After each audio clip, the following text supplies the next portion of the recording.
Money is an energy sir. ಆಯ್ತಾ ನೋಡಿ, ಮನಿ frequency ಬಗ್ಗೆ ಫ್ರೀಕ್ವೆನ್ಸಿ ಕೇಳಬೇಕು ಅಂತ ಎಸ್ ಸರ್, ಎಕ್ಸಾಕ್ಟ್ಲಿ.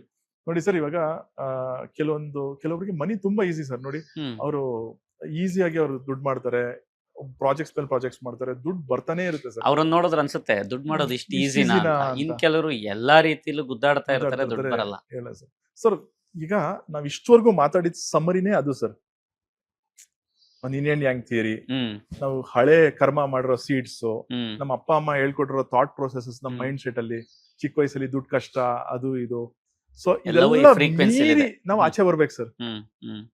ಈ ಎಲ್ಲಾ ಥಿಯರಿನ ಅಪ್ಲೈ ಮಾಡ್ಕೊಬೇಕು ಸರ್ ನಮ್ಮ ಲೈಫ್ ಅಲ್ಲಿ. ಸರ್, ಮನಿ ನಾನ್ ದುಡ್ಡು ಮಾಡ್ಬಿಟ್ಟಿದ್ದೇನೆ. ಎಷ್ಟೊಂದ್ಸಲಿ ಒಂದು ಪಾಡ್ಕಾಸ್ಟ್ ಅಲ್ಲಿ ನೋಡ್ತೀರಿ ಸರ್, ನೀನ್ ಇಷ್ಟೆಲ್ಲ ಹೇಳ್ತೀರ, ನೀನ್ ಎಷ್ಟು ಮಾಡ್ಬಿಡಿದ್ಯಾ ಅಂತ. ಸರ್, ನಾನ್ ಮಾಡಿಲ್ದೇ ಇದ್ರು ನಾನು ಬೆಟರ್ ಆಗಿದ್ದೀನಿ ಸರ್. ನಾನು ಅಂಬಾನಿ ಅಷ್ಟು ಆಗಿಲ್ಲ ಅಂದ್ರೂ ನಾನು ಏನಿದ್ದೀನೋ ಇವತ್ತಿಗೂ ಅದಕ್ಕಿಂತ ಬೆಟರ್ ಆಗಿದ್ದೀನಿ ಸರ್. ಎಸ್ ಸರ್, ನಾನು ನನ್ನ ಹಳೆ ಕರ್ಮಗಳಿಂದ ಸೋ ಮಾಡಿರೋ ನೆಗೆಟಿವ್ ಸೀಡ್ಸ್ ಇಂದ ನನ್ನ ಪ್ರಾಬ್ಲಮ್ ಅಲ್ಲಿ ಸಿಗಾಕೊಂಡಿದ್ದೀನಿ. ಎಲ್ಲರೂ ಆಗಿರುತ್ತೆ ಸರ್.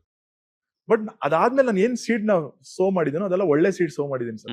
ಅದಕ್ಕೆ ಪ್ರತಿಫಲ ಇವತ್ತು ನಾನು ಅನುಭವಿಸ್ತಾ ಇದೀನಿ ಸರ್. ಇನ್ನು ಮುಂದಕ್ಕೆ ಇನ್ನ ಒಳ್ಳೆ ಸೀಡ್ ಹಾಕ್ತೀನಿ, ಇನ್ನು ಮುಂದಕ್ಕೆ ಪ್ರತಿಫಲ ಸಿಗುತ್ತೆ ಸರ್. ಸೊ ನಾನು ಇದಕ್ಕೆ ಸಿಂಪಲ್ ಆಗಿ ಆನ್ಸರ್ ಇಲ್ಲ ಸರ್, ಇದು ಕಾಂಪ್ಲಿಕೇಟೆಡ್ ಆನ್ಸರ್. ಬಟ್ ಈ ಪಾಡ್ಕಾಸ್ಟ್ ನ ಇಷ್ಟವರೆಗೂ ಯಾರಾದ್ರೂ ನೋಡಿತ್ತು ಅಂತಂದ್ರೆ ಸರ್, ಈ ಎಲ್ಲಾ ರೂಲ್ಸ್ ಫಾಲೋ ಮಾಡ್ಕೊಂಡ್ರೆ definitely money will be easy sir. ಇಲ್ಲ, ನಾನು ಹಿಂಗೆ ಇರ್ತೀನಿ, ನಾನು ಹಂಗೆ ಇರ್ತೀನಿ, money is not easy sir. Theory ಇಷ್ಟೇ ಸರ್.